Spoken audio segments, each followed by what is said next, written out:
Writing is about the process. It's about listening and recognizing remnants of your story in the stories of others.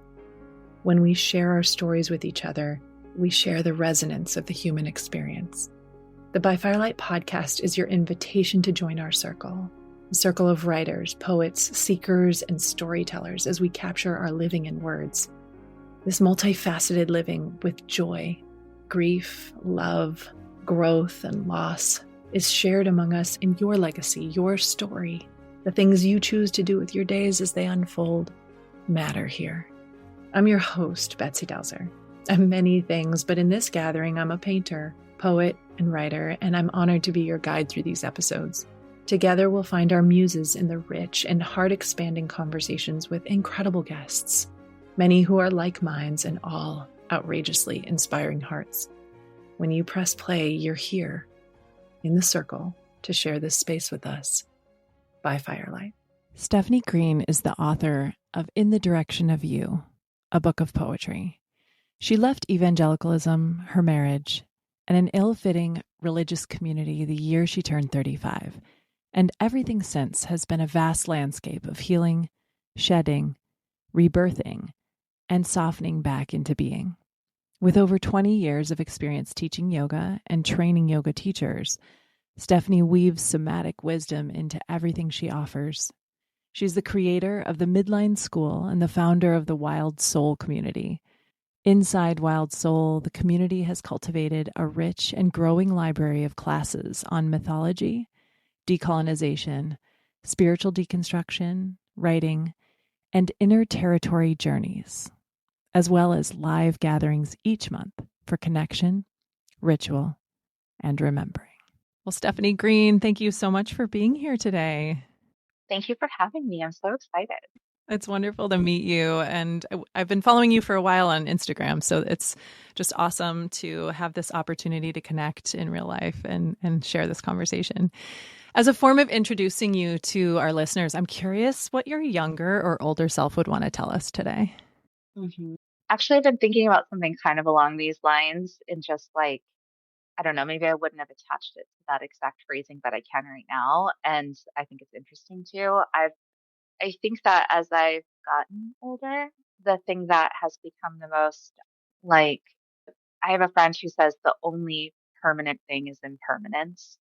Like everything is temporary. And that's a thing that I feel like recurs a lot. And I would imagine that the older me would say repeatedly, everything's temporary. Like keep going. It's all temporary. It's all cyclical. It's all going to change. The good parts are going to change. The hard parts are going to change. All of it's going to keep feeding into something else, into a full life. You just keep going, keep going, keep going, keep going. And probably younger me would say that too, because there were moments that she had to decide whether to keep going or to stop, to like be done. So probably both of them would say the same thing. I love that. You know, It's interesting with that truth in the palm of our hands, right in front of us at the moment. Why do you think it's change that so many people struggle with? Well, change is really chaotic. It's the unknown. Like I think that most of us feel comfortable with what we know, what we have context for. And so even surrendering to the possibility of something that we haven't imagined yet can be so scary because we just don't have any roots in it yet. We haven't encountered it before. It's like we're walking in the dark and we don't have a map for it. We don't have a light. We're trying to figure out where to go next. And even if the outcome is going to be the most beautiful, transformative, life-changing thing ever, getting there takes so much courage because it's so scary to trust something we haven't encountered before. And I think it's why a lot of us stay for periods of time in places, situations, relationships, environments that don't serve us because it's familiar. And familiar sometimes feels safer than what we haven't yet explored, what we have no context for. Yeah. That exactly what you just said encapsulates it so well. And I'm in the midst of some like personal change right now, and I feel like you're like, oh boy, we didn't even do this. We didn't even pregame to get ready for this part. We like, did it. That's amazing. Woo. So let's go one step deeper. I don't usually do this with this intro question, but I'm curious about, I want you to try to think about like a significant change, like a significant shift where you were like the person that you were just mentioning, right? Like the unknown was in front of you. You didn't know what was going to be on the other side. And I think, your initial answer is, hey, everything's impermanent and that's only constant here. And maybe this is selfishly that I'm asking this as well because I'm in this flux at the moment, but I'm wondering what you would tell yourself in the state of change. Like if you could look back to a time when you were like, whew, right? Yeah, I can pinpoint those times pretty well because it took like I say it's like a map. Like these are my map pins. I can look and see all the map lines I've created. I can see the pins that I've dropped, like these moments that I've had to just stop and make a decision. And I've had many of those where it's just like I can keep going the way that I'm going, or I can do the really scary but brave thing if I need things to change and do something different. So I have, I mean, the first one, the most obvious one was when I finally decided that I was going to get a divorce and at the same time leave the church and the religion that I was raised in, and at the same time leave a job that was immersed in very unhealthy church dynamics. And I just burned down my whole life all at once, like everything all at once. And it was like, I don't think most people do all of that at once, but it was my whole life. I was just setting fires everywhere. The only thing I didn't burn down was myself as a mother, my children. Like those I kept high and dry and secure and safe, but everything else in my life went up in Mm. flames. And it was like truly the unknown, like choosing the unknown. And I had a therapist who said once that if I hadn't left, I would have died by my hands or theirs, but I wasn't going to live through it. So it felt very life or death to me in the moment. And when I look Mm. back, I realized it really was because I had spent my entire life just being barely alive, not awake, very disassociated. And when I finally made that decision, it was like I can't keep doing this. And if I try, I'm gonna reach an end. So I might as well jump and find out if there's anything else out there. It's such a big shift that cost me everything. And I say that now Mm. like years out. It's no small thing. It cost me everything.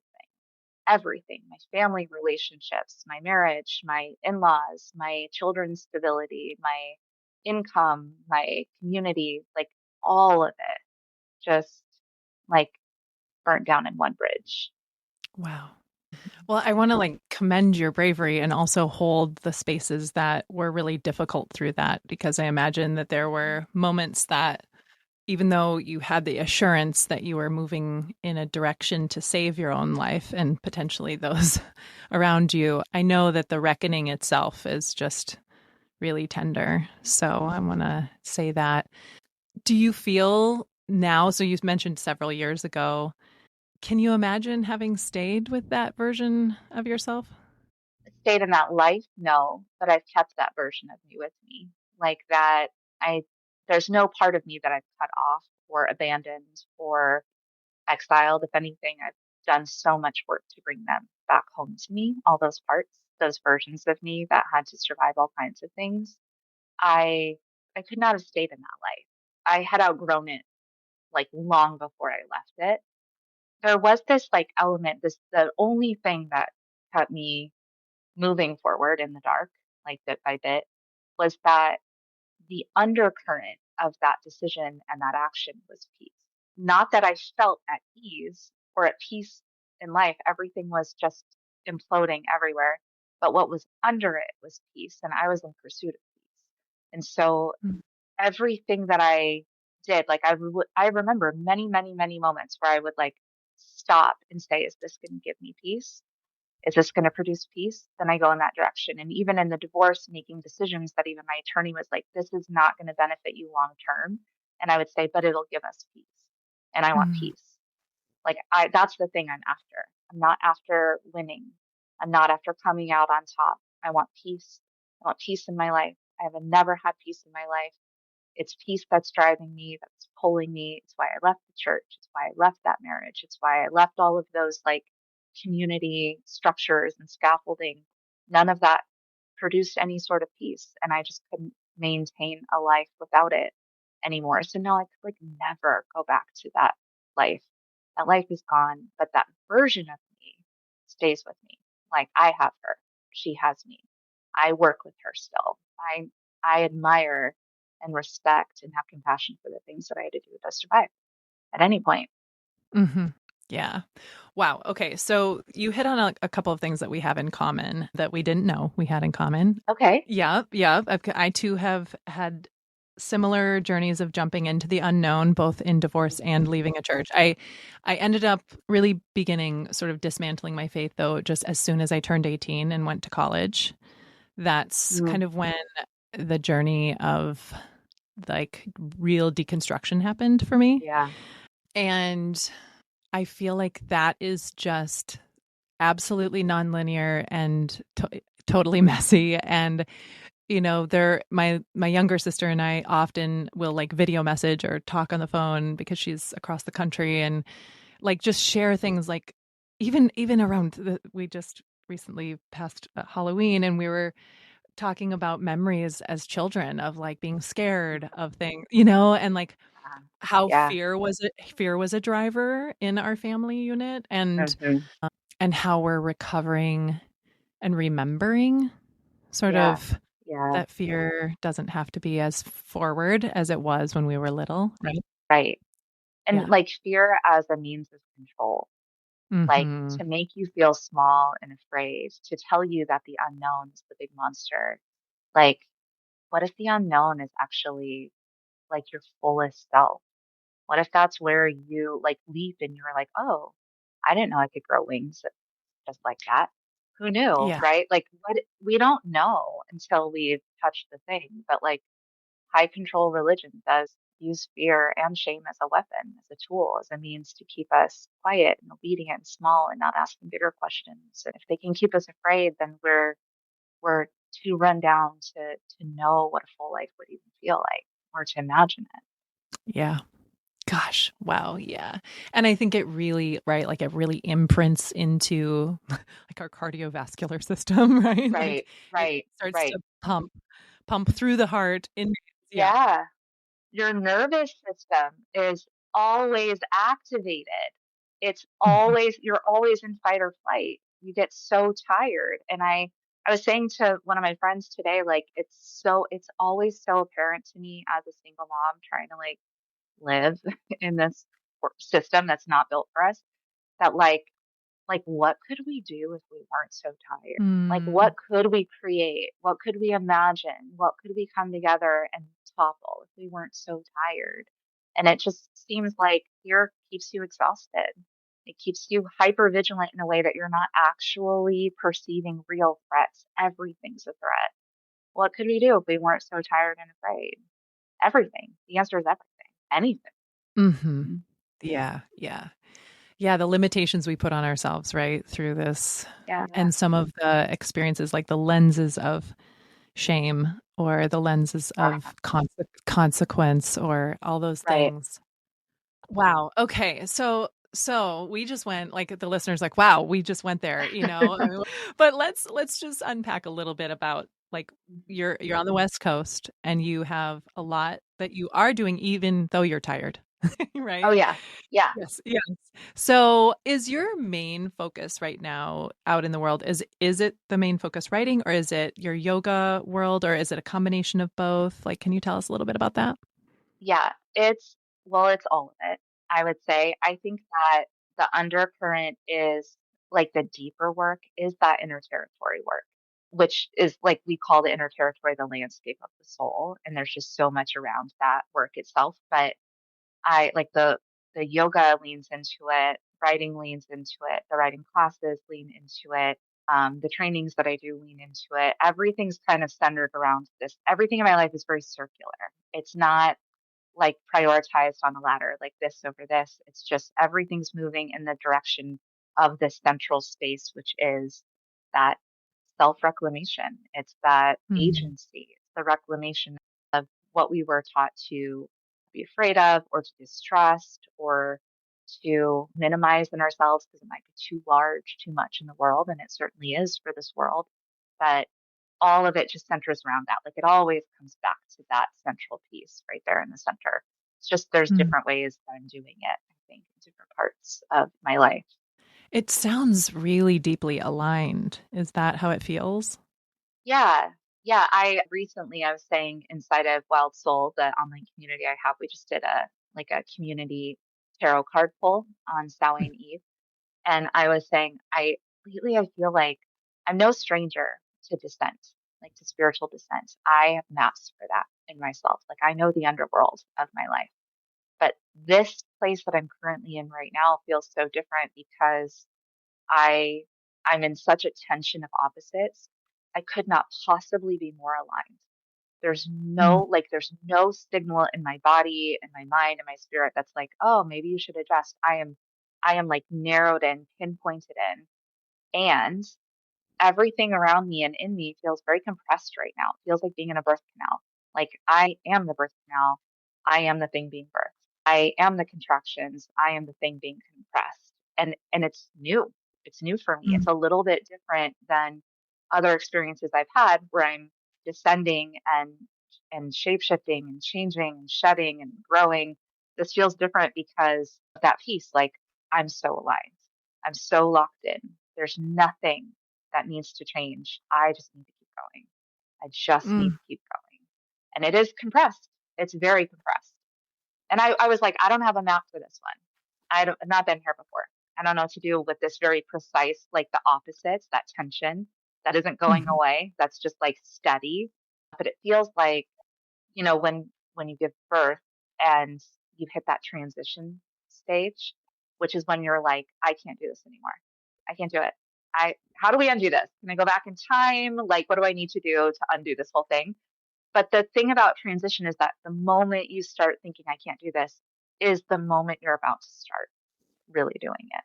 Like that's Mm. when birth is happening. You're crossing a threshold. You're not in the act of labor as much as you're about to start pushing. Like Mm. things are about to actually change and shift. So the feeling of I can't do it anymore is a sign that you're about to really do it. So I keep saying that to myself. Like this is transition. This space in my life right now. It's like those moments that I'm like, oof, oof, okay, this is a lot. It's tight. It's small. It's compressed. I'm like a seed that can't crack the shell, but not because I'm not going to crack it, but because I'm right on the threshold and I just Mm. have to keep going without knowing where I'm going. Like just keep, I was saying to a friend, it's like I'm a river pushing uphill. That's what it feels like. Like Oh, I'm, wow. I'm like moving uphill, which is the opposite direction of what everyone else thinks I should be doing or what I think I should be doing or what instinct says I should be doing. But like something in me is like, push that way, go that way, move against gravity. Hmm. That's the way my current goes. Got to follow. Yeah. Yeah. Yeah. Yoga has been a part of my ritual and practice since I was 19 and I'm about to turn 45. So it's been a while. And I had originally kind of stumbled into it, just trying to find a way to manage anxiety, which has been a part of my life always, like since I was a toddler. And it was so effective, so helpful, so like shocking to my system that I could breathe. But at the Mm. time when I found yoga, I was deeply immersed in the church. And so there was a little bit of like a tug of war there because the Christian church does not typically see yoga as a safe practice, but thinks of it as being demonic and scary and opening doors and stuff like that. And yet the impact was so large that I was like, I can't let go of that thing because it's the only thing, again, peace. There's no peace in my life. And that thing offered me peace. And then when I was like mid 20s, my oldest was maybe 18 months old. He's about to turn 21. I found a Christian yoga training and was like, oh, look, I can do that without fighting about it, right? Like I can do this version of it. And I did the training. I took the training. I started teaching. I worked for that school for a long time. And and then that was the job that I left at the same time that I left my marriage and the church. And everything just imploded. It was just Mm. not a healthy environment to be in. And I'm glad that I Mm. did, but leaving it was kind of traumatic and rough. And I remember I spent like a year and a half. I would go to yoga classes at Mountainside Gym in Phoenix, and I would crawl in the back stay in child's pose most of the time and just take from instructors that didn't know me, with students that didn't know me. And I just felt like I was trying to peel out of my body and my practice everything that I'd been told Mm. about yoga and separating the Christianity from it because it doesn't belong to Mm. when I look back in retrospect, I'm like, that was severe cultural appropriation, severe. And I do believe that as a yoga instructor, that the only way to like be reverent as an instructor is to honor the lineage of yoga, where it came from, who it came from, all of those elements of it. So it was a lot. It was a really big part of deconstruction for me and truly like decolonization to move myself out of that environment. And then I still taught for a little while, and then eventually, as my divorce ramped up, I just stopped teaching. I didn't teach for a long time until I moved here to Oregon from Arizona. And then I was like, moving here in itself was really regulating for me. And after a while, I was like, Mm. oh, I think I might want to do that again. I think I could do it. I think it feels safe enough to do it. And I found a couple of studios that are safe enough to do it with incredible community. It's just night and day, and have really enjoyed getting to teach again. It feels Mm. like when I'm teaching is one of the times that I'm like I'm in flow with myself. I came to do this. This Mm. is part of why I'm here. It just really Yeah. aligns with my soul, my being to be teaching or practicing. It's a lifelong thing for me. I'm really grateful for yoga. Yeah. Yeah. Yeah. I 1000%. Our listeners who know me know that the same is very Mhm. true. And it's interesting because sometimes I can get a little bit like my day job is in schools and I teach yoga on the weekends and I practice in the evenings at a different studio. And sometimes I can get a little like, it's another thing to do. And then afterwards, like 100% of the time, I'm like, oh, that was I great. know. It's the thing we talk ourselves out of first, and then we're like, "Why?" Yep. I Right. actually haven't taken a class from someone else in a few months until this morning when I was like, "Listen, get it together, Steph. You can't keep going like this. You have got to be the student in the room." And when I was laying there, I was like, "Oh my God, I'm like a dry sponge. I need this so Mm. badly." And it's like the first thing that I knock off my list. And it's so Hmm. every time. I mean, decades of practice, and I'll still be like, "What? I know better. I know better." It's the Yeah. thing we need, Betsy. Yeah. It's the thing. Yes, it Yeah. is. It is. Yeah. No, I always say I go to yoga and it saves my life. And it sounds like I'm saying that sort of tongue in cheek, but it's absolutely true. Oh, I It's understand. really, Yeah, yeah. it really does. Yeah. Like every time. Every time, every time. So okay, let's go down the path of writing. Did you ever did you do this on an academic level? Did you study writing or have you had a quote unquote I outside of what you're currently doing job as a writer or No, I have no? written since I could write. Like I have been a storyteller since before I could write. My mom would say I'd be like in the back seat making up stories or songs with like really intricate details. And she'd just be like, okay, Mhm. okay. I also am a voracious reader, which I think has led into a lot of it's like this is my mode of expression. This is how I process. Mm. I remember Mhm. in first grade, I got detention because I was reading a book under the desk, like not paying attention to whatever the teacher was teaching. And I was just like, I see no problems. I'm reading. I don't know what you're mad about. But I just, in everything that I've done, my favorite part has been writing. So I took some community Mm. college early on, and that was always my like how, oh, I get to write now. It's time. And then I think the way that it started becoming more of a public thing was the earlier days of blogging. And I just had a blog that I was like, no one reads this. I don't care. And I was just out there writing. And I'm sure I'd be horrified at the things that I wrote now because it was probably very religious. Like I'm sure of it. But it just became this like daily ritual for me, like what I had been writing all along, like all of my teenage years. I have notebooks and notebooks and notebooks, but starting to take it more publicly became more of a thing probably in those early years. So I also was a really young mom. Like my oldest was really young. I don't know that I even had my second kid yet. And I was just writing nonstop. I was also kind of around that time, I was in studies for this yoga teacher training. And so I was starting to formulate, like it felt like another app, like, okay, I can do this more publicly. I can do this more out in the world. And I think that early on too, no, Mm. I know early on when I was writing more publicly that some of my family was pretty horrified at how transparent I was. But I just felt like Mm. I don't get to tell the truth about my life anywhere else. Like I just, Mhm. whether you're uncomfortable or not, this is the only way I can tell the truth about myself is by writing.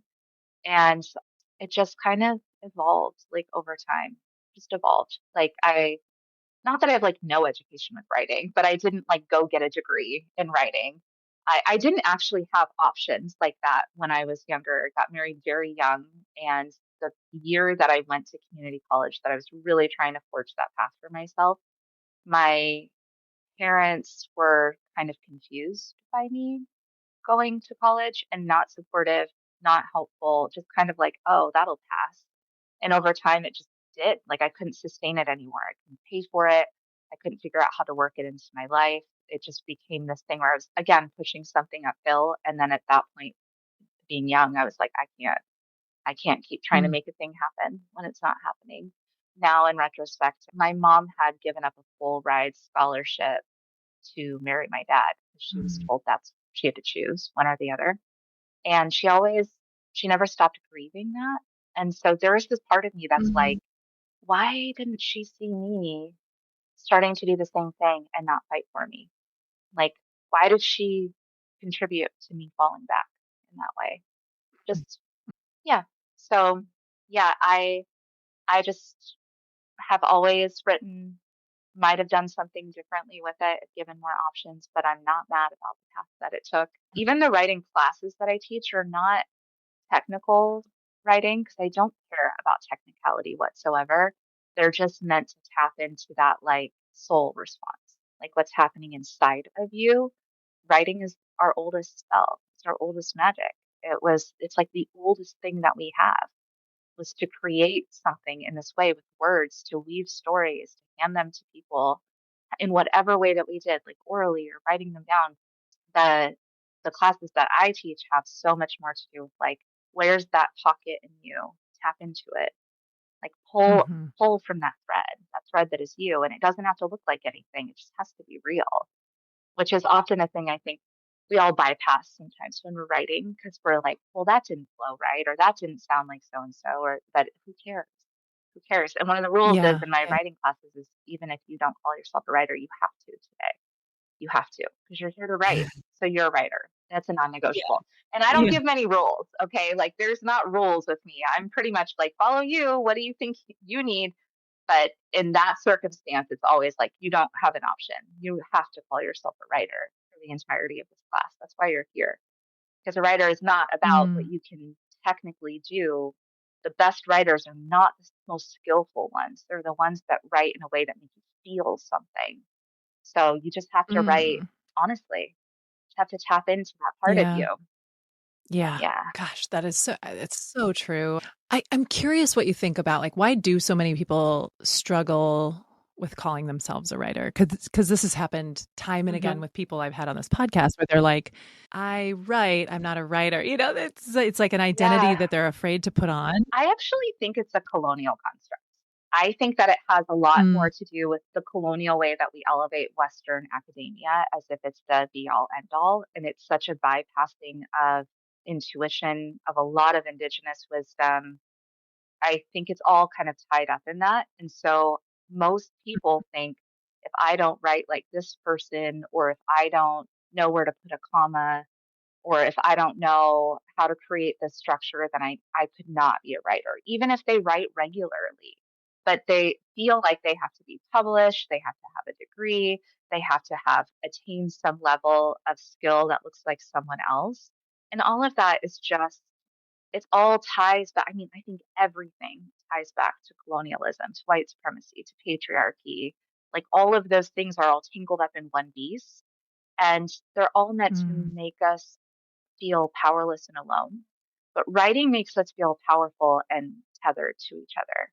Like it's such a defiance of that entire scaffolding Yeah. and structure and system that I think it's one of the Yeah. most revolutionary things that people can do is read a lot, write a lot, and not to perform, but to create art that disrupts, that interrupts things, that Mm. makes people feel Mm-hmm. something, that like reignites empathy or like hunger for something more in the people who are reading. Mm-hmm.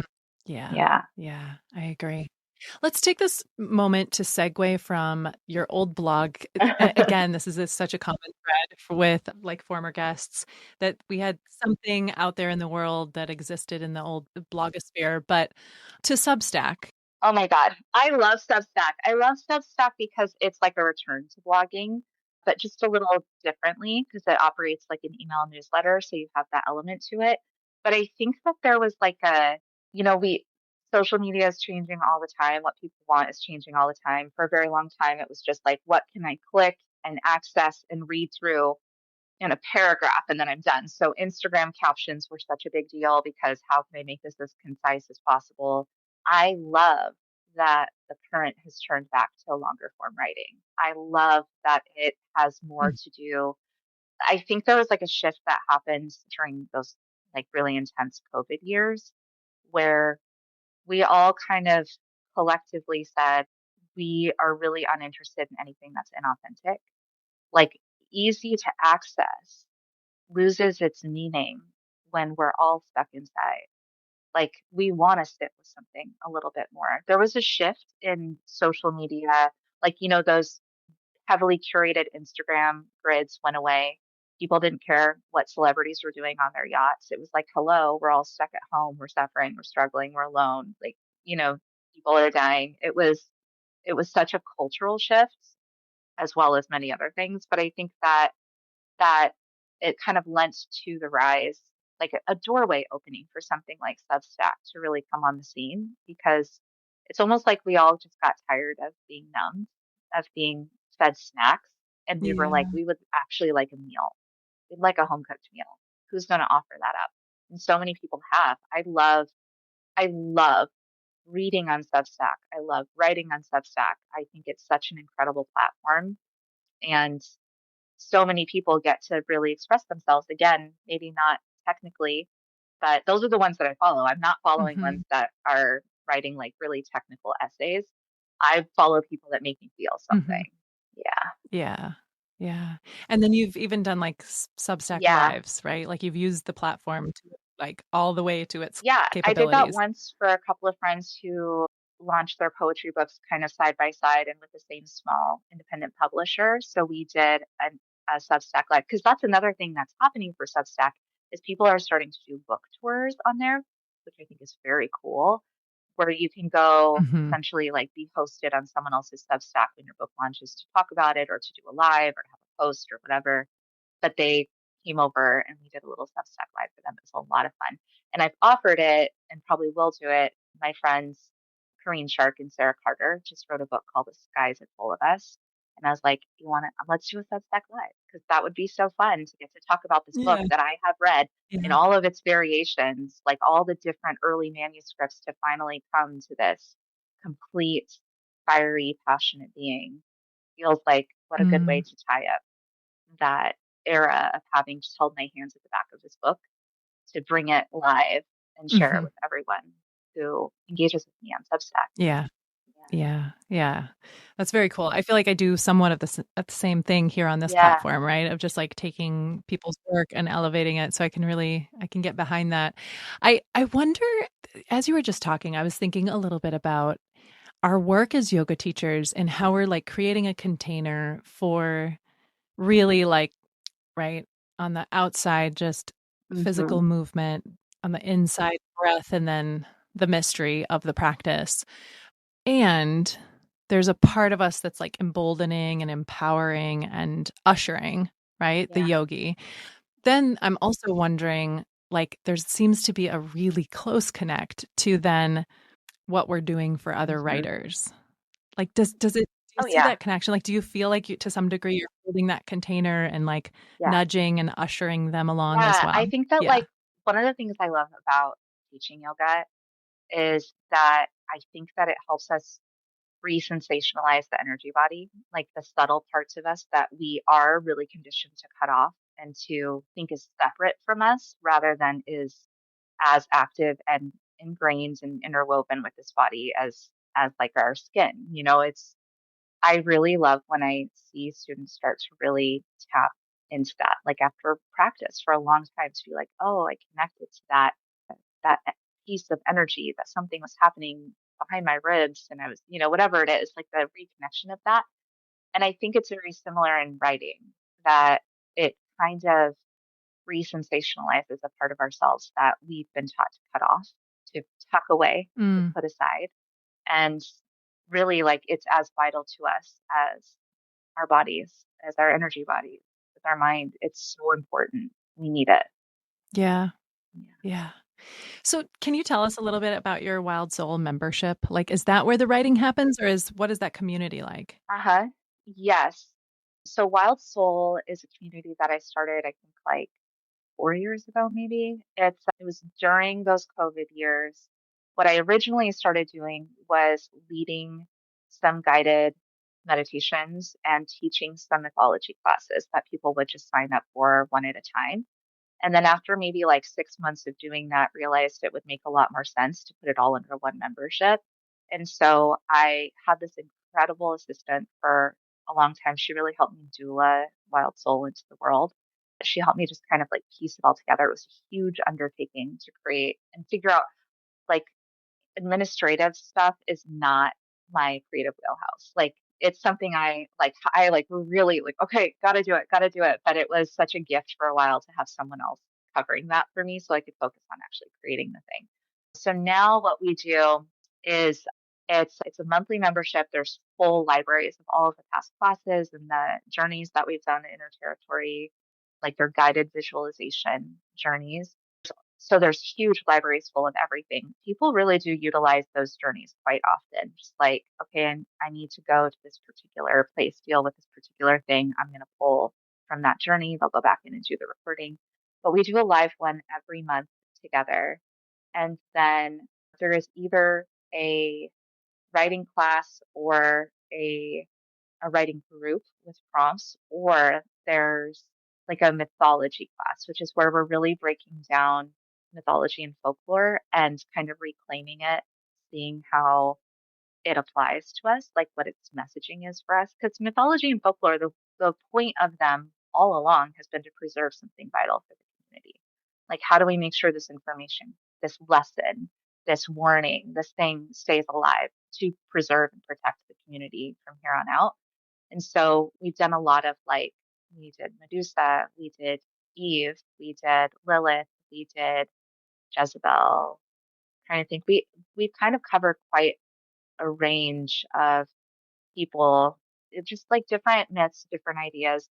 And then the writing classes look kind of similar because we center those around an actual author, like a writer. And then I will just like Mm. research their life story and then I'll tell you their life story. And then we'll take a Mm. piece of their writing and we'll create prompts from it that we work through together in the class. The way I say it is that, like, I think that the soul of poetry is an entity, like a being that precedes us and will outlive us. And all of us tap into it in different ways and then express ourselves from that. And so when we're doing a writer soul class, we try to like tap into the place where that writer writes from, like that particular kind of voice, that particular lens, that particular component, something that they're drawing from, some way that they're creating. What would it look like if we leaned into that and then created from that space? Not to write like them, but to tap into whatever it is that they've accessed and kind of created an archetype out of. This is like, look, this is a way you can do this. This is a way you can tap into it. This is a way you can tell the truth about yourself or about the world in just this very expressive way without limitations. Mm. Yeah. So when they're in the membership, does it sound there's like some threads or strands in it that they can kind of choose? Is that how that Oh, yeah. works? So the way we have it split up is like when you join the membership itself, we have different libraries. So we have a general library where we've hosted a lot of different visiting like teachers. There was a period of time in Wild Soul where everybody taught a class in something they're really passionate about. Didn't matter what it was. I was like, I just care what you care about. So teach us something. So we have some really unique and varied classes in there. It's really exciting just to get to hear from these different perspectives and different expertise, really. So there's a general library, there's the Writer Soul Library with all of the writing classes in them, and then there's an interterritory library with all of those journeys in there. And then there's what we call the Red Tent Library, and that's all of those mythology and archetype classes.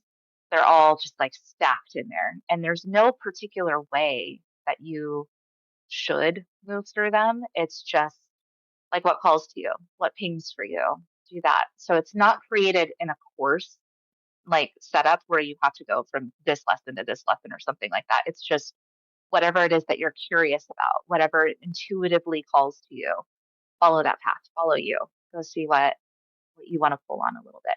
And then we do have a private secure group chat for everyone that's in there. So, and people like they're in there all day long, just holding each other up, sharing resources.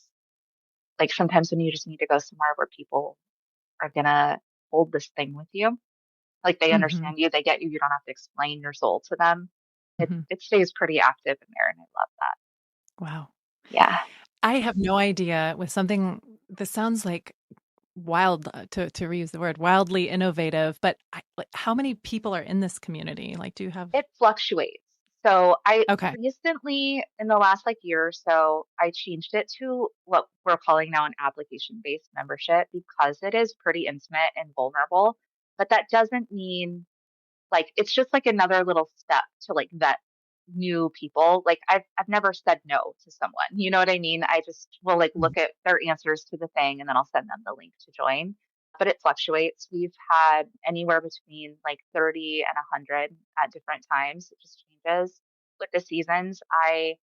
If someone's been in there and they say, "Oh, I have to pause my membership. I can't afford it right now." I will always say, like, I'll give it to you for free. You tell me when you can pay again. I trust you. You trust me. Like money is never going to be an obstacle to anyone with anything that I do because I, I mean, like it's that thing where it's like all creatives that are like, I want this to be accessible to everyone. I also need to buy groceries.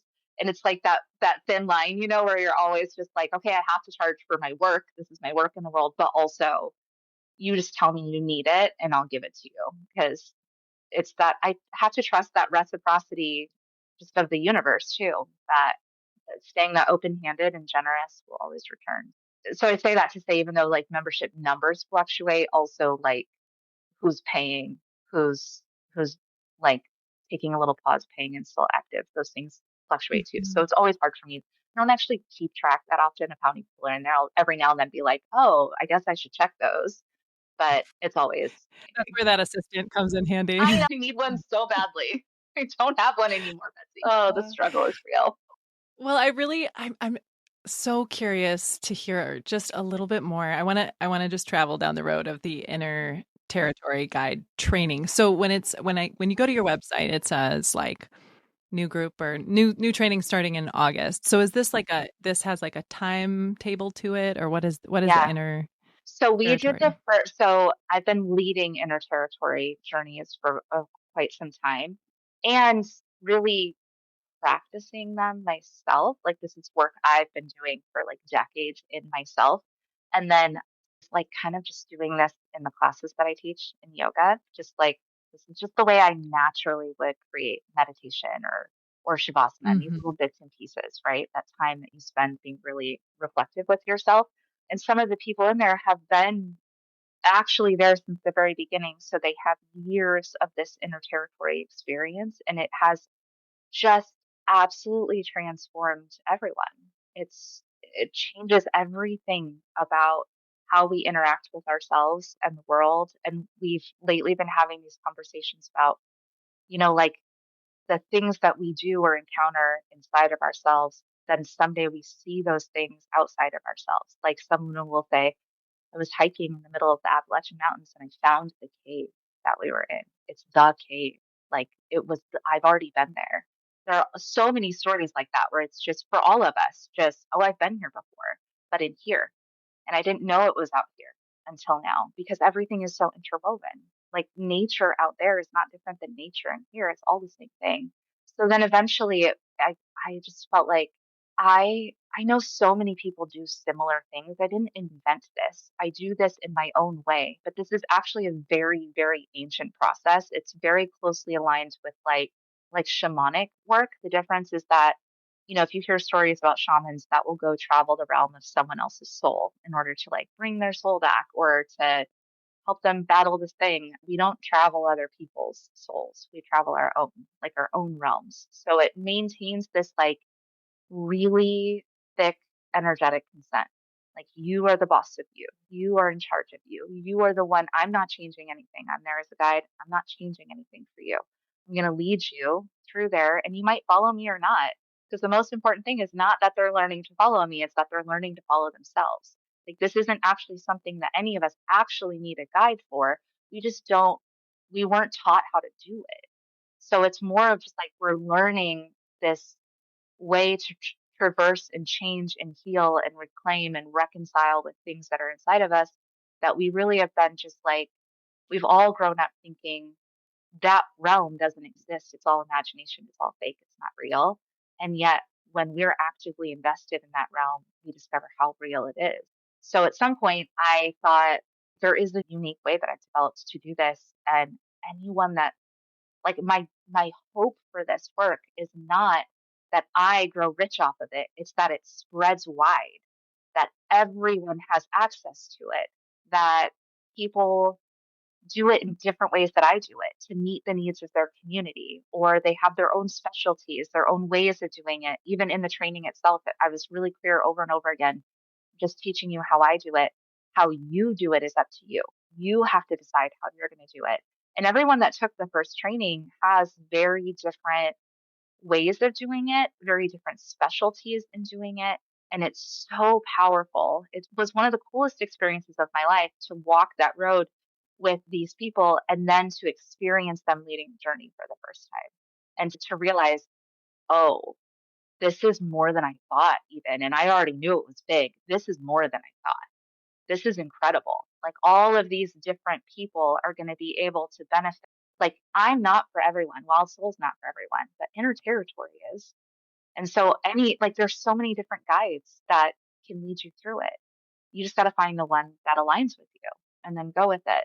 So we did the first training and I learned from it in that we did it over 10 weeks. And like 3 weeks in, I was like, all right, so next time I got to stretch this out because this is a lot.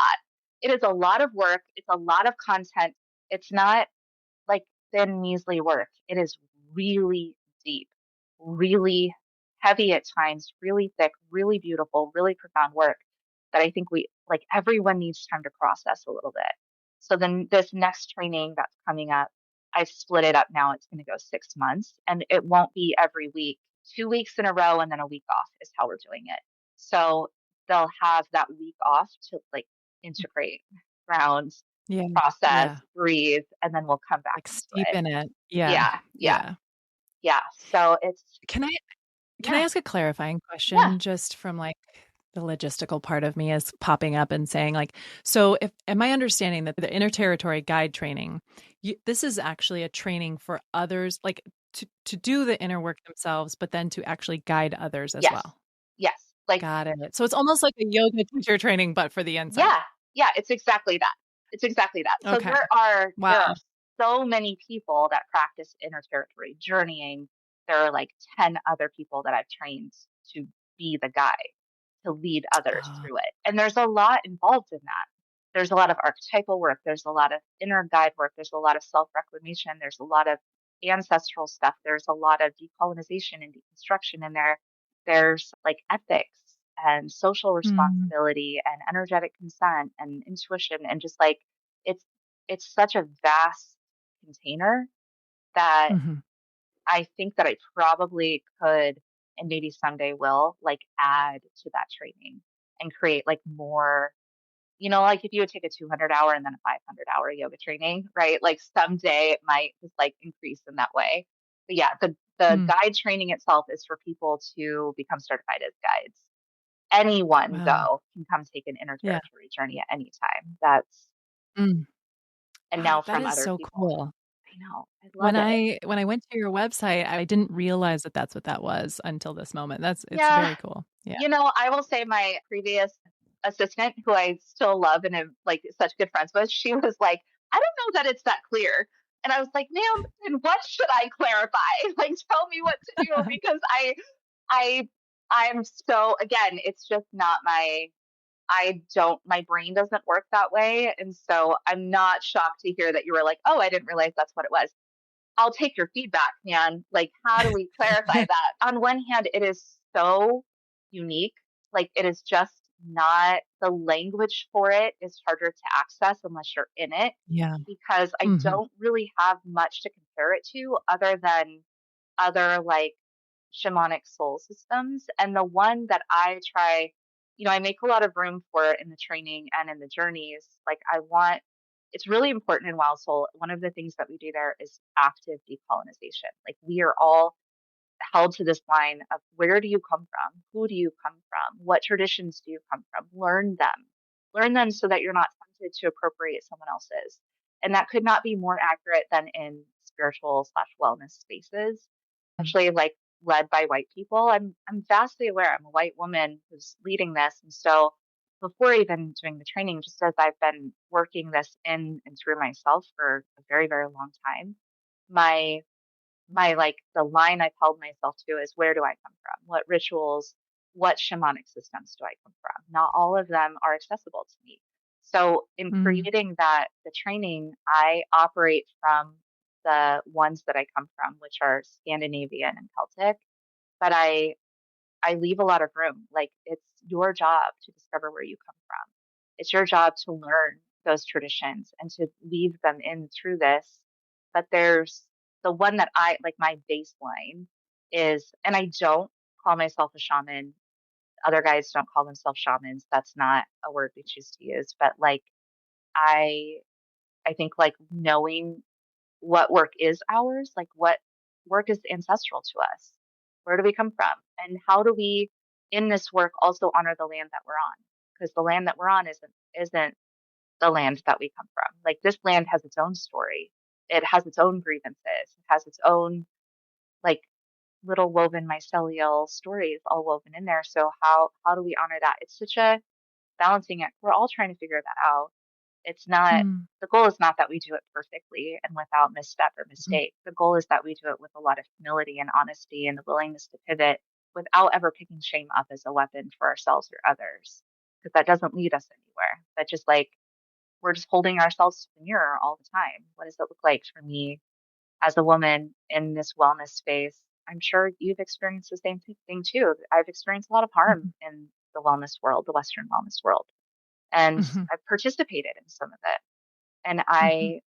I am like really committed to always doing that deep inner work in myself to minimize that harm, to repair it where I can, and like to hold others to that same line. Like if you're taking my training, that's the line that I'm holding us all to. And I remember a moment in the last training where I realized I hadn't included something in the material that would have been culturally uh, reverent towards another culture. And I like stopped and I was like, hold on. I realized that I have done this thing. So I'm saying it Mhm. right here. I, I'm going to correct that for the next training, but I want to name it right now. And, Mhm. and as much as I hold you to the line, I want you to hold me to the line. That's like, Mhm. if you catch that I've missed the mark somewhere, I need to hear it. Mhm. I want to hear it. Yeah. It's so important that Yeah. we're again being collaborative and circular, but also like we're really protecting the most vulnerable in the room, which is typically going to be people that come from cultures or identities that are minimized or stolen from or co-opted. Like that's just it's my job is to make sure that I'm being the most vulnerable in the room because I am working with really vulnerable parts of people that the realms of the soul are no small thing. That's a very intimate and unique part of people. I have to know where I Yeah. stand and what's mine to do and what's not. And I don't cross those lines. Yeah. Yeah. You know, just in light of this, like, I don't want to miss the mark or miss the opportunity. The number of times you've said decolonization and just like the dismantling of white supremacy. I, I'm wondering about from a practice standpoint, what you do to, you've also kind of like, I'm thinking of you as a writer, you as a mover, you as a healer. You are led by things that make you feel something, things, and like, I'm going to use a word that's a bit charged from our past, but convictions, Mm. like something that is like, maybe a calling that you feel like this is something that I can't, just exactly what you were just saying, like, call me into this because I have held this standard for myself. That doesn't happen without deep attunement and attention to the practice of it. And I'm wondering, like, if there's something, if someone's listening and they're thinking like, wow, I don't really consider that in my work, or I don't Mm. think about it all the time. And especially maybe someone, obviously, that maybe of a more privileged background, or someone who's sitting and thinking like, this is like kind of blowing my mind right now, what they're talking about. I hope it doesn't, right? Because it's something that we really need to be consistently mindful of everywhere, and especially like with where the world is Yeah. right now. But what's something that helps ground you or stay really focused on the evolution of this as like one of your forward drivers? I think I Perdita Finn, the author Perdita Finn, she's incredible. She said once, like this line that it lives in me now, and I use it at the end of every one of the classes that I teach in yoga. And she says, "We are one another. We've been one another before, and we'll be one another again." And I think that the core tenet of my own practice of decolonization centers in that, because if I am living in a way that acknowledges that we are one another and we've been one another and will be one another, if I am recognizing how interconnected and interdependent we are, then what I Mm-hmm. want is the health and the safety of the entire community. I want the circle to be safe for everyone. And so if I am upholding something, even unconsciously, that is Mm-hmm. causing harm and pushing down on even one person in the circle, then I am not living close to the earth. I am not remembering that we are one another, that we've been one another, that we'll be one another again. I I have some I have some family members who are deeply marginalized. And when I think about, when I think about how whiteness plays into how we all live, it is the mirror I hold up is like when a man is being incredibly misogynistic or like, just like not even knowing that he's just plowing through the room. When that happens, I try to turn it. Okay, so this is how Black women feel when we're in the room, right? Like, so what I'm experiencing with misogyny is what people of color are experiencing with whiteness. And it might be as like I'm just not aware. But isn't it my job to become aware so that I am an active part of building a better world and not just like floating along, like thinking it's not my job to have to unlearn something? I've had to unlearn so much to leave the church, and I'm so glad that I did because my kids don't have the same religious trauma that I have. They genuinely don't know what a Bible study is. Like the phrasing, the words, they're just foreign to them. I want to create that same environment everywhere that I go. I see myself as being responsible for the community that's around me. My responsibility is to others as much as it's to me. And this is also something that I've learned through interterritory work in the like that more Scandinavian system, which really sees like that ancient practice and art and magic of manifestation as it can never just be for the individual. It has to be for the individual and the community. If we're trying to manifest something for just us, we've already missed it. We've corroded the practice. That's not what it's for. It has to benefit the village. So all of my life's work has to benefit me and the village, has to benefit me and the community. Otherwise, it isn't even really benefiting me. It's not coming from my central self. It's coming from a part of me that is undeveloped. that thinks that Mm. I'm somehow above something or outside of something. And I think where we all kind of get turned around is that, especially those of us who came out of the church and did have shame wielded as a weapon, is two things. One, most of us don't realize that we leave the church, but we take shame with us. We take that tactic with us. And so when we're like calling someone out, we're doing it with shame at its base. And shame doesn't change anything. It doesn't. It just doesn't. It doesn't create real change. And what we want is the change. So what's the desired outcome? Shaming someone isn't going to get us there. But holding people accountable to the needs and the safety of the community is vital to our existence. There's no better world without that. We judge things from this lens of patriarchy that is lives on a ladder. It's about whoever's on top, and whoever's on top is standing on everyone below. But if we want to reshape things in like the shape of a real matriarchy, it has to be circular. And we have to place the vulnerable at the center. And those of us that are around it, because sometimes we'll be the one in the center, right? And when we're in the center, we want to be cared for by the ones around us. We want other people to say, I didn't know that thing was harming you. I'm so sorry. So we leave the church, we take shame with us, and we use it as a tool, but we also expect it. Like we maintain it as an energy in our lives. And so in that way, the church still wins. Patriarchy still wins. Those systems still win. They keep us still crushed down, and we're just not collaborating with one another. So everything in my life has to be about collaboration. And to be truly collaborative, I have to be always operating from a space that says, I belong to that person. I am that person. They are me. What do I need? What do I need in the world? If I'm actively blocking that for someone else, if I'm just participating in the system that's blocking them, then I'm living from this like enclosed space, and I don't want to live from there.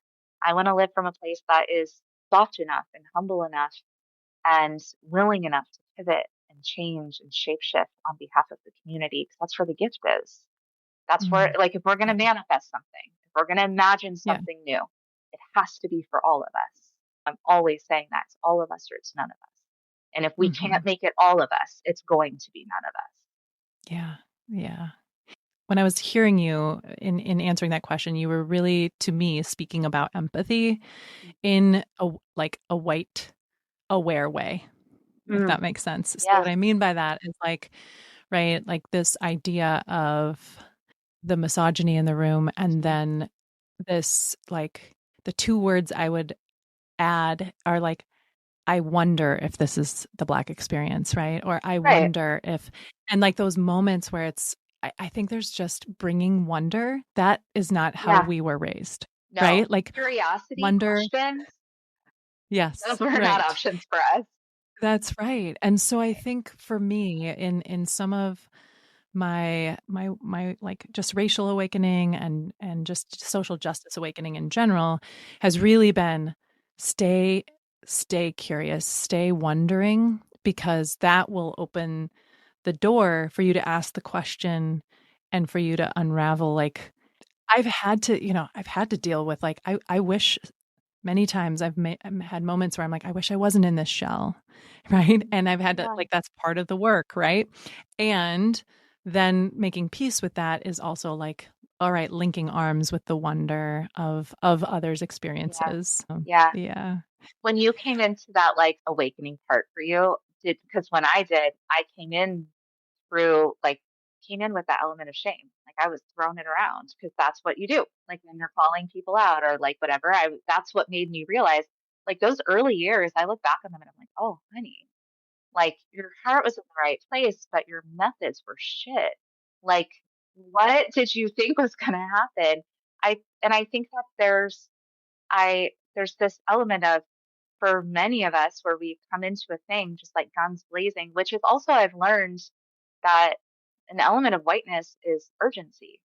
It's this idea Hmm. that we have to like urgently do something, which is going to exhaust the people who have been steadily working in that direction for a long time. It's going to put all the attention on us and our urgency, and then we're going to burn out and fall back and leave those people still standing holding this thing that now is kind of a mess because we were like a bull in a china shop with all that urgency. And really it's that like urgency doesn't help, but can you stay committed? Can you stay with us? Can you keep going? And that is like, can you stay curious? Can you stay reflective? Can you stay humble? Can you ask better questions rather than like Mm-hmm. throwing around these big statements or assumptions? I try to remind myself to operate from an assumption that most people are like their hearts are good and they're trying to sort something out and they are human and they haven't quite figured a thing out yet. So if I see Mm. curiosity in someone, I'll stick with that. I'll stick with it. Like Yeah. cause Yeah. I look at myself and I'm like, oh my God, there are always going to be things that are so underdeveloped in me that I'm still working on. Mm-hmm. But I want people to stick with me if I'm curious, Mm-hmm. if I'm transforming, if I'm doing the work. Yeah. I just, Mm-hmm. that expectation that we have already figured it out and we do it all perfectly from here on out is so unfair and unrealistic for all of us. But like, are we curious? Do we have wonder? Are we maintaining like even a whole lot of, I don't know. I don't know the answer. Mm-hmm. I'll keep asking it. Mm-hmm. I don't know. I Yeah. mean, that was a big one for me deconstructing is being able to say, I don't know. I don't have Yeah. an answer, right? Like, I don't know. Let's sit with the truth of the Yeah. unknown, right? Yeah. The truth of uncertainty. So you've written a book in the direction of you that feels like all of this is tied up into this book.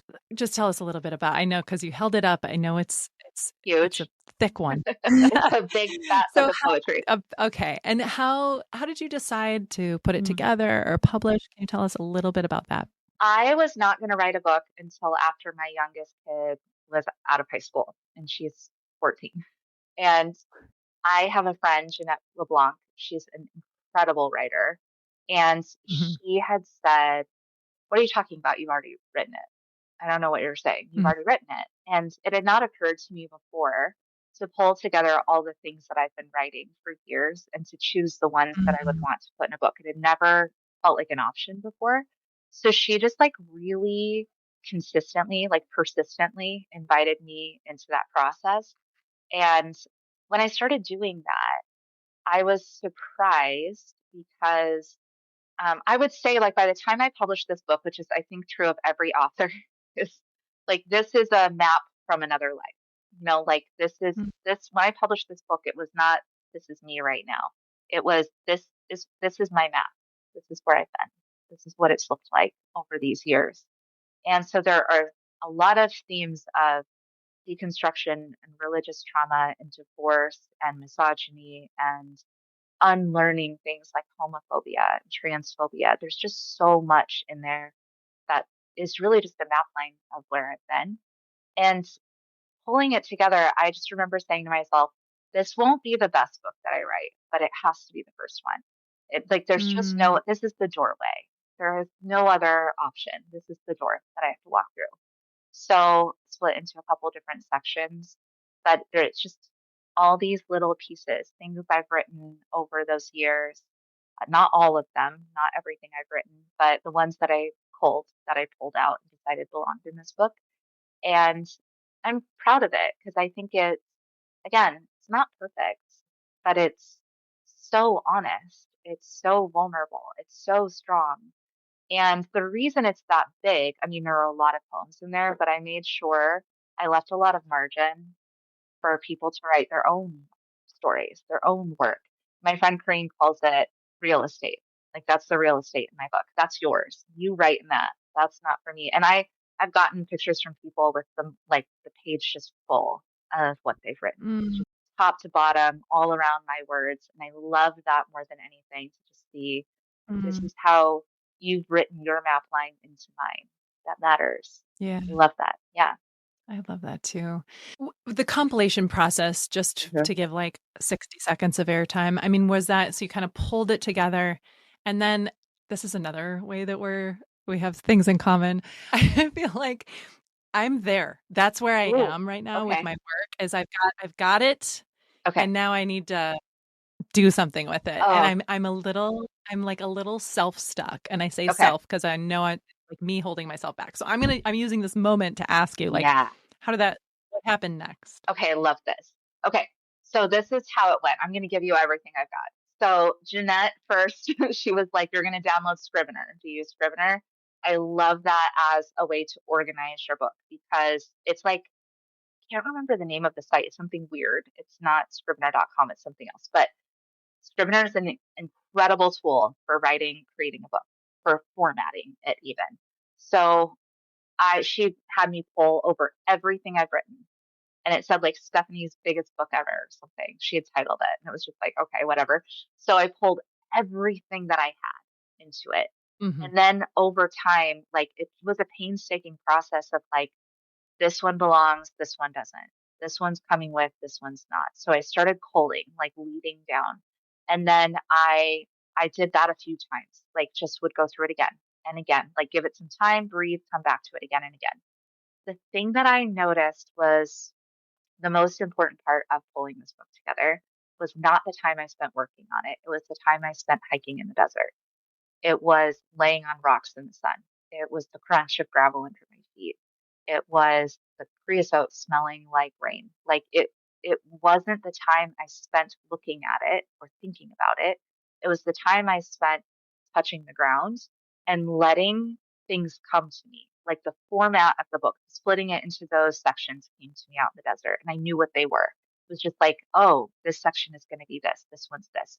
So once I had those sections, I was able to say, this poem belongs in this section, this one belongs here. Hmm. And then I had my assistant at the time, she did a few rounds of editing for me. So she would go through and just be like, okay, let's fix this, whatever. So we were just like going through. Now there's a woman in Wild Soul who's an incredible editor. And this is what she does. She helps people, especially self-published people, with their books of poetry, getting them put together. So if I were to Hmm. do this again, that's the route I would be like, all right, now you do this part for me. The thing that I never want to do ever again, as long as I live, is format a book. I have never experienced anything as rage inducing, as tearful, as frustrating, as overwhelming, as horrifying as formatting a book. I Yeah. hated every second of that. I like bought the program for it. I would get on these calls with this poetry community with other people who've written books, and I'd be like, how do I do the formatting? And they would just be like, Yeah. okay, we've got you. All right, you're going to do this. Someone sent me a note with like step by step. Okay, do this first and then do this. It was just a nightmare. I hated that part. Didn't love that. I just want to write a book and not have to do anything about it ever again after that. But Hmm. that's not the way it went. Like the refining process took a lot.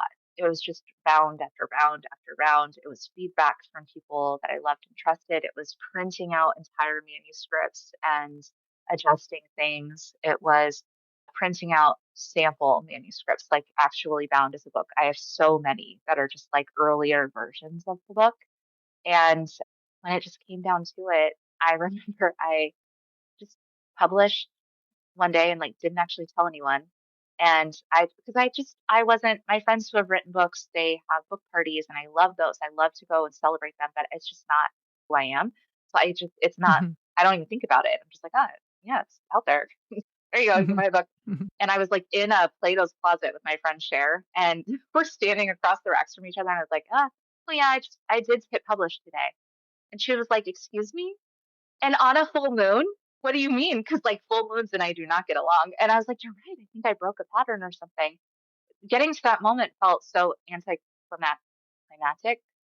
Why did that word just perimenopause is ruining my brain? I Yeah. I really truly was just like, I the truth is, the life that I want is I want to be like Suzanne Collins. I want to write a book, disappear on my land somewhere. No one hears from me. Probably don't even know what I look like. Come out every now and then, write something else, go back.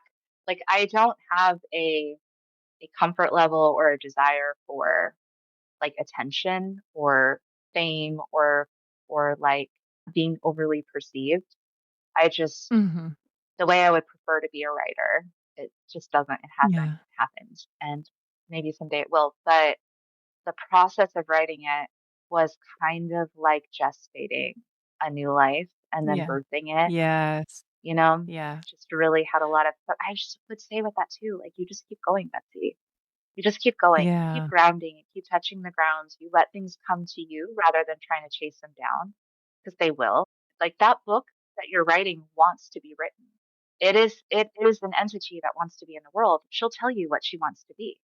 You've just got to listen and you've got to stay soft and fluid with her. And then she'll tell, I mean, I know this too from I have so many other friends who have published, and this is just a universal truth. That book will tell you what she's going to be. You've got to let her be many versions before she's at her final one. And you just got to believe in her. Like, just keep going. Yeah. Yeah. Oh God, thank you. Number one for the step by Yeah. step and the pep talk. I feel like the I wonder if I'm staying where I currently am because like it's still in the realm of possibility, right? Mm, Like I wanted a podcast for so long and this has been a little bit over a year and I've had really cool conversations with cool people like yeah. yourself and you know and there's something about a dream becoming real that like it just puts the skin and bones on something. Right. And there's right? Like and there's a part of me that's like, "Oh my gosh, like I've had iterations of books just floating around Yeah. possibility and like to bring them into the earthly realm is like I wonder if Oh, that's yeah. like a thing I need to be soft with." Yeah. I mean, to loop us Yeah. right back to the very beginning, it is the unknown. Mhm. It's unfamiliar. Mhm. It's like that's the Yeah. change that's hard to take because you just haven't been there yet. But you will be Mm. there. You will. Like you will navigate it. You'll create map lines out of that. Other people will follow them and that'll matter. But it's just new. It's also like you and I have something in common around this, like the assistant piece. Yeah. Like I know. I definitely am like, oh man, if somebody could just download my brain and I make the products know. that I right? know. It's like, And so I'm putting that into the world of listeners for both of us, right? Because hmm those people exist. I would not have I this know. podcast without the production team. So yeah. Totally. Yeah. It will It's feel yeah. when you publish, you'll be like, wow, I did that huge, enormous, Yeah. incredible thing. And you Yeah. will do it. It's unfamiliar and it requires parts of us that we don't really have to give, like the assistant piece. Like we need someone else to do some of those things. It is really hard to like do everything else in life and that at the same time. Believe me when I tell you. I Yeah, know. yeah, yeah. And then add the perimenopause brain because I'm a little older than you. Oh, Okay, so we're hitting like record amount of time here, oh, which is fantastic. But I here's what I want to mhm. still touch into. We can. Oh, I literally have like five more things. Maybe we have a part two. I mean, I definitely want to hear if there's anything that you want to read. There's absolutely no way we can get off this conversation without a space for that. But also, you know, you talked a little bit about like wanting to sort of like disappear into the land and do your thing. You have a pretty robust social media following, you know, and I'm wondering like, does that feel bare or does that feel like, no, this is just part of the circle getting, you know, wider or how does that feel?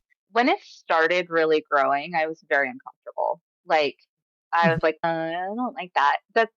The funny thing is that I worked for years as a social media manager for other companies. I've done nothing for my account. It all happened kind of by accident. And when it like, and it really started, like, I think I hit 10,000 Instagram followers as I was moving to Oregon a few years ago. So when it first started happening, I was really uncomfortable. Like, I felt a little frozen, just like, Mhm. you don't know me. I don't like Mhm. this level of Mhm. vulnerability that I've maintained with people online I felt very exposed. And again, I don't like being Yeah. super perceived, but I really love face to face connection like that. I am enough of an introvert to need some space, but I really love really connecting with people. Mhm. Connecting with a crowd is harder for me, and that's what it initially felt like. I just kind of Mm. adjusted to it as it went, and I couldn't say that like I've never chased an algorithm in my life. I if anything like I wouldn't be I'm grateful that it's grown because it has given me more of a platform for everything that I do, and I'm grateful for that. But I wouldn't be heartbroken if it all went away someday, as long as I could still pay my bills. I wouldn't be heartbroken. Right.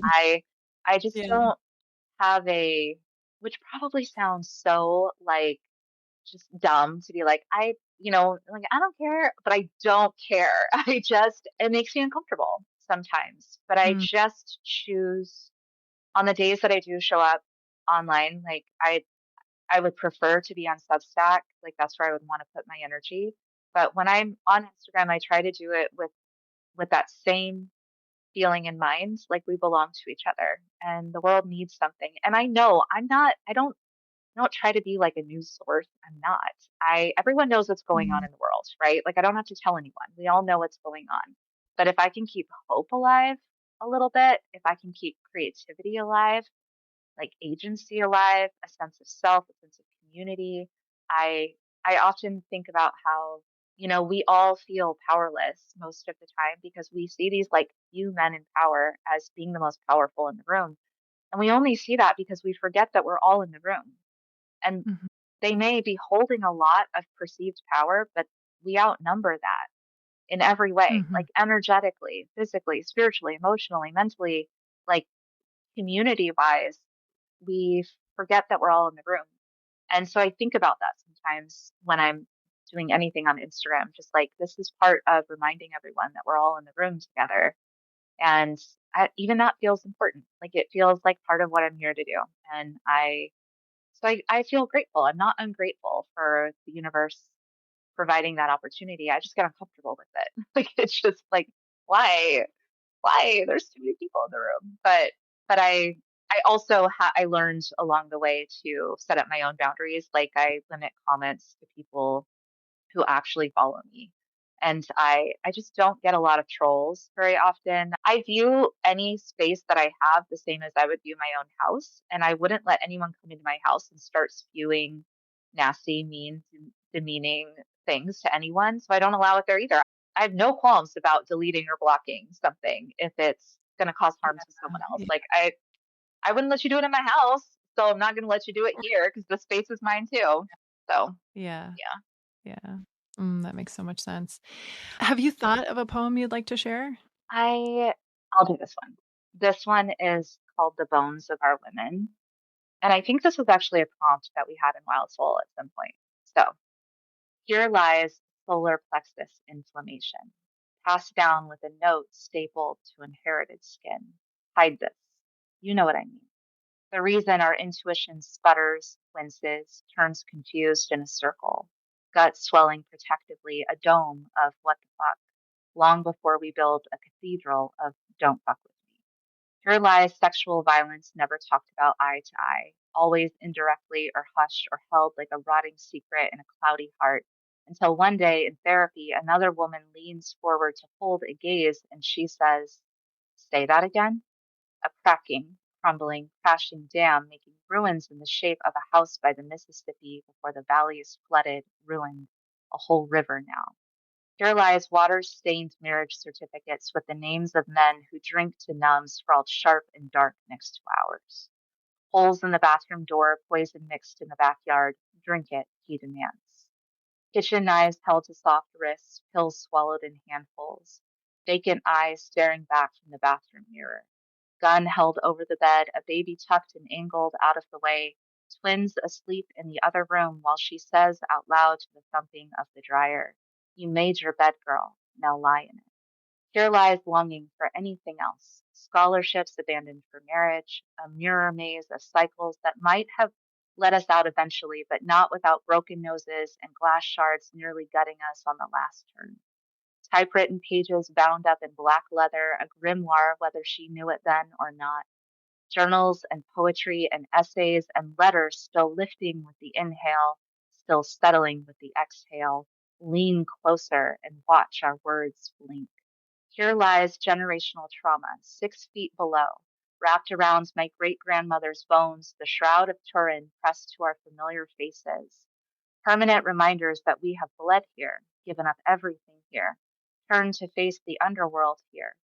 Here lies the last of it, a life spent unharming clouded intuition, building temples from solar plexus domes, repairing us in womb-shaped catacombs, celiac arms and legs and bellies and hearts, leaping over chasms, crushing trees in our fists, throwing boulders out of the way, sitting high up on the hag's chair and knowing that this is where we consecrate the bones of all the women we have been.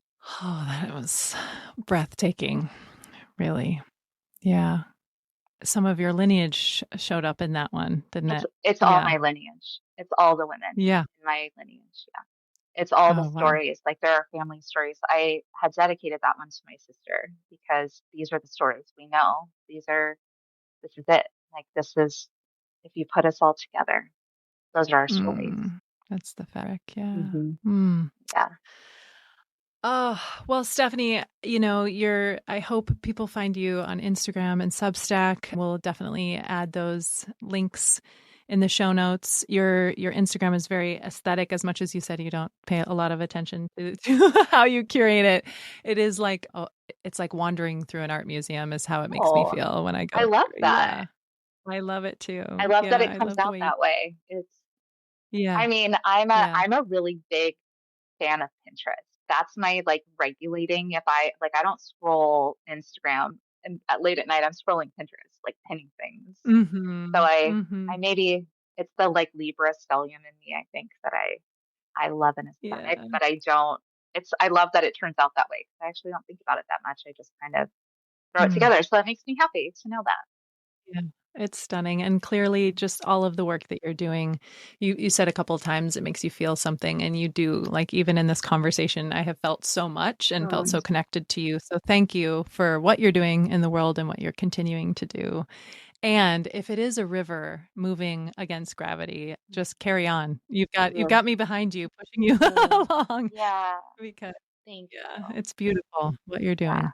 I'm really glad to, it means a lot to me when women collaborate, like to be invited to be Mhm. here, to sit with your story too, like the bits that you've shared, to be able to share mine feels revolutionary in some ways.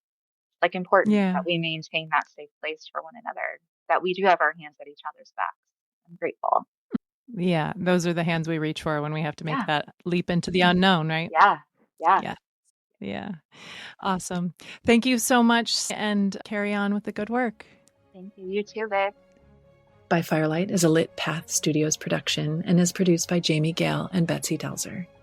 Music is by Legito Music and Pond 5. Thank you for being a part of our beautiful collection of stories.